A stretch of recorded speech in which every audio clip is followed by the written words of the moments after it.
pada hari ini, insya Allah saya akan menggunakan praktis yang saya buat tepatnya pada saat pandemi juga. Ini adalah pengalaman luar biasa yang kita hadapi sebagai guru, di mana saya sendiri pribadi 19 tahun mengajar belum pernah mengalami hal seperti ini. Tiba-tiba Allah memberikan cobaan buat kita semua berupa pandemi yang mengharuskan kita semua bekerja dari rumah, beribadah dari rumah, dan belajar dari rumah. Itulah yang menyebabkan kita terpisah jarak untuk sementara, khususnya guru. Kita terpisah pada siswa-siswa kita tercinta yang setiap hari, setiap pagi kita temui di sekolah dengan menyenangkan. Pandemi yang datang tiba-tiba menyebabkan kita gagap sebagai guru, kaget, shock, dan sebagainya, karena kemampuan teknologi yang kita miliki itu tidak memadai. Walaupun ada, tapi kita harus mencari beberapa hal yang harus connect dengan kemampuan kita. Oleh karena itu, pada awalnya masih belum optimal. Latar belakangnya masalah yaitu kesulitan dalam merancang proses pembelajaran jarak jauh. Yang kedua, belum memanfaatkan sumber belajar berbasis daring. Masih berupa semi daring ya, asinkronus ya, masih berupa blended, masih berupa perpaduan antara daring dan luring. Yang ketiga, kurangnya motivasi siswa dalam PJJ, karena anak-anak SD khususnya menjadikan figur guru SD itu sebagai panutan langsung. Jadi tanpa ada guru di depannya, mesti mereka kurang motivasi. Yang keempat adalah kesulitan orang tua belajar mendampingi putra-putrinya karena bekerja. Berdasarkan dari itu, pengalamannya dari bulan Maret sampai ke di tahun ajaran kemarin, yang tahun ajaran Maret sampai Juni, semua guru mengalami hal yang sama. Oleh karena itu, berdasarkan pembelajaran abad 21 ini, kita kaitkan bahwa kita juga harus mempunyai 3 ciri, yaitu learning skills, skill, dan literasi. Proses pembelajarannya bertujuan mencapai kecakapan berpikir dan belajar peserta didik, yaitu student center learning. Walaupun dari rumah, tetap anak-anak sebagai center, bukan guru. Jadi guru hanya sebagai fasilitator. Dari sinilah saya sendiri pribadi merenung apa ya yang sesuai dengan PJJ supaya semua terakomodasi, bagaimana caranya. Keadaan seperti ini menjadi refleksi bagi guru, khususnya saya dan teman-teman. Metode belajar kayak gimana yang tepat ya seandainya dilaksanakan pandeminya berlangsung agak lama, lebih lama dari perkiraan kita. Setelah mempelajari 3 bulan pertama, mencari kecocokan, akhirnya menemukan model pembelajaran solid. Apa itu pembelajaran solid? Solid itu singkatan dari self-organized learning environment, yaitu seperti gerakan pada proses pembelajaran mandiri. Memang mandiri karena harus di rumah gitu. Jadi guru fasilitatornya berada dalam jarak. Bisa diikuti oleh siapapun yang berkeinginan ingin belajar, hanya dengan memanfaatkan jaringan internet atau perangkat gadget yang dimiliki. Minimal gadgetnya handphone. Untuk membicarakan kendala-kendala dalam penggunaan gadget, kepemilikan handphone dan jaringan kuota, semua sekolah mengalaminya. Di Jakarta sebagai pusat saja sudah mengalami banyak kekurangan, tapi kekurangan kita jadikan tantangan, bukan sebagai hambatan. Maju terus untuk menciptakan hal-hal yang baru. Soleh adalah ada 3 sintaks dalam pembelajaran soleh, yaitu menghadirkan 1 pertanyaan besar, yang kedua investigasi, yang ketiga adalah review. Bagaimana caranya? Siswa mandiri, belajar di rumah menggunakan gadget yang dia punya, dan ditambah dengan jaringan internet. Alhamdulillah pada saat berjalan ditambahnya kuota dari dinas. Kendala-kendala lain adalah kuota yang sedikit, tapi saya selalu tekankan bahwa kita terus melaksanakannya dengan semangat. Nanti dicarikan cara lain agar semua siswa terakomodasi kepentingannya.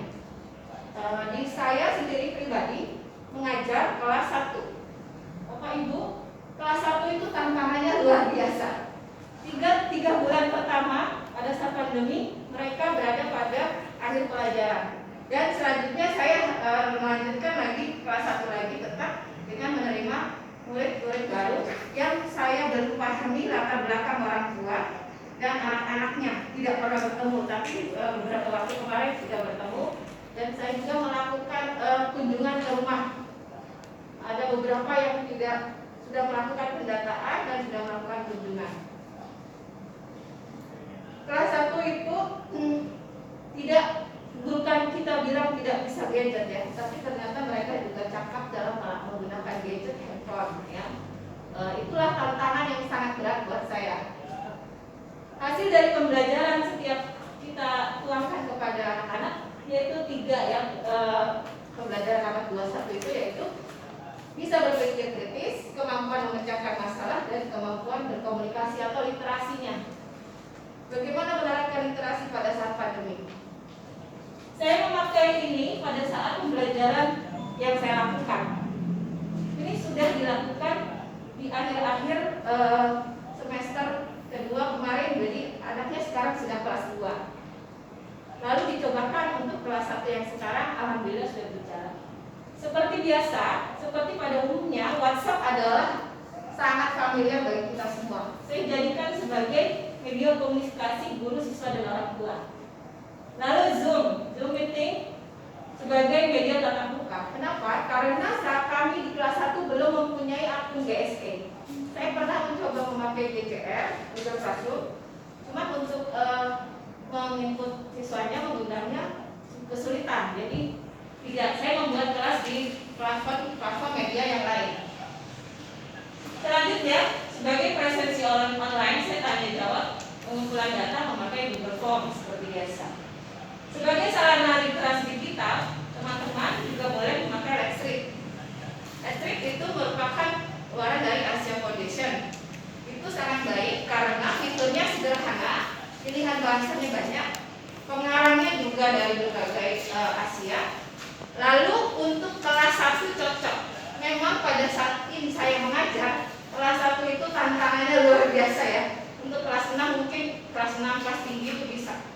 Kelas 1 itu bingung mau cara ngajarin bacanya bagaimana ya, mau dengar dia membaca bagaimana, segala macam.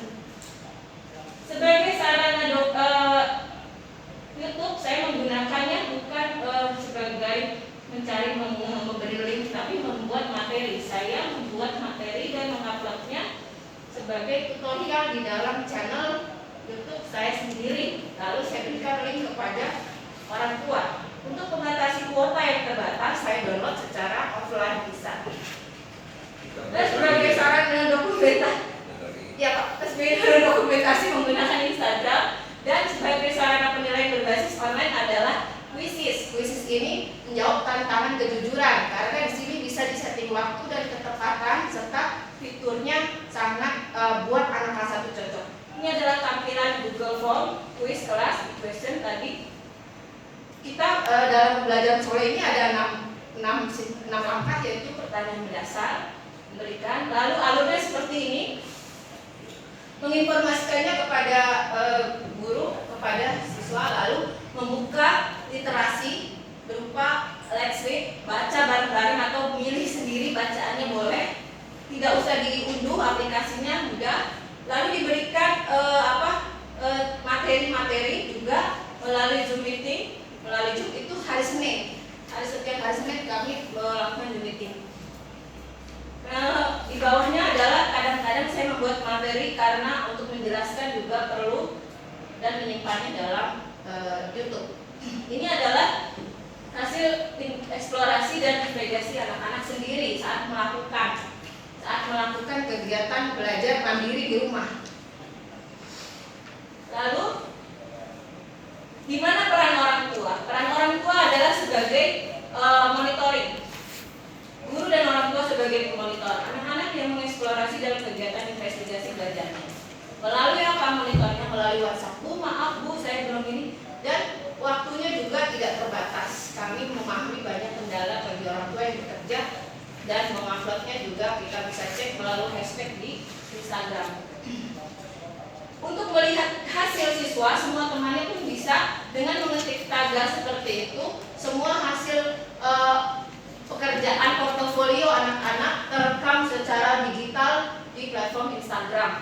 sampai dia besar pun insya Allah masih ada, sehingga mengurangi penyimpanan dari memori handphone guru dan kita semua. Presentasinya di dalam seperti ini. Mereka sudah bisa dengan bantuan orang tua ya, sudah bisa menguploadnya di dalam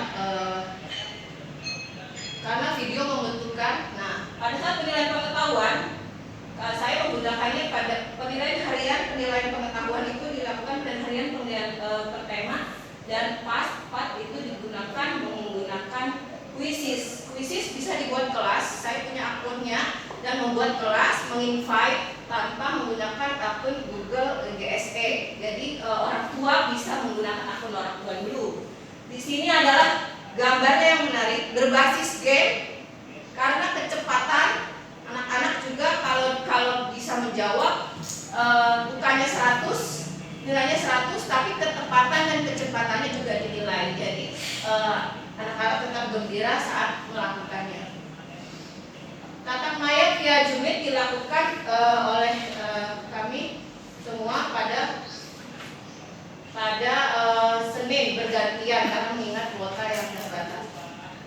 Diberikan penguatan tentang karakter, berdoa, religius bergantian, karena kita tidak bisa juga menampung semua penilaian. Jika sudah bisa dilihat cara duduknya bagaimana saat belajar. Kalian walaupun di rumah tetap duduk antem, tidak di bawah handphonenya jalan-jalan, nanti di kelas keliling-keliling, memberi salam, menyapa teman, semuanya sudah insya Allah akan kami lakukan. Dalam YouTube ini juga disimpan, diberikan channel YouTube untuk materi berupa tutorial sangat efektif. Jadi mengurangi kuota bagi guru dan mengurangi memori dalam gadget guru. Ini adalah live stream, tampilannya seperti ini. Kita pilih bahasa, dan ini khusus untuk anak-anak, tinggal pilih level. Kata-katanya sangat mudah ya, maaf. Jadi segini per lembar per sheet. Jadi sangat baik, sangat menyenangkan, dan bisa langsung masuk ke situ.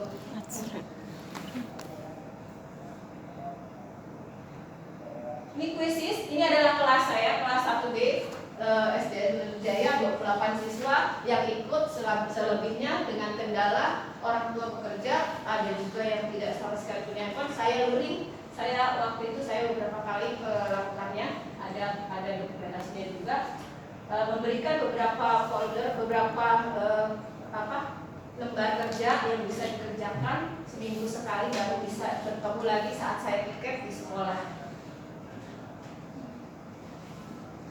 Dengan memakai penilaian kognitifnya, sudah bisa dilihat sumber belajar lain adalah web portal belajar. Kalau kelas 1, kalau rumah belajar itu tidak ada kelas 1. Kelas 1 itu sulit Pak, untuk materi itu sama, karena nggak ada. Banyak kan kelas tinggi itu gampang, di rumah belajar, di itu banyak.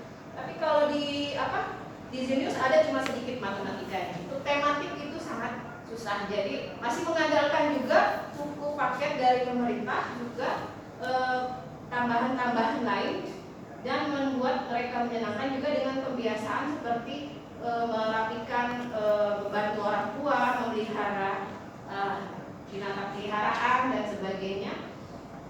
Semoga semuanya orang tua tanpa tekanan dan anak-anak juga senang mengerjakannya. Untuk komunikasi sangat lancar dilakukan dengan WhatsApp. Jika ada kendala juga izin, absen dan sebagainya, mohon segala macam, sangat efisien dilakukan di WhatsApp. Untuk sementara ini PJJ ini merupakan tantangan yang sangat berat. Yang saya pernah alami ini adalah pengalaman yang luar biasa, pengalaman belajar, pengalaman mengajar saya yang baru semuanya juga, dan memang mungkin nanti kalau normal juga menjadi tidak sama lagi seperti yang sudah kita lakukan. Demikianlah paparan pengalaman belajar saya. Semoga yang saya sampaikan ini bermanfaat. Mohon maaf jika ada kesalahan Bapak Ibu dan teman-teman semuanya. Demikian. Waalaikumsalam warahmatullahi wabarakatuh.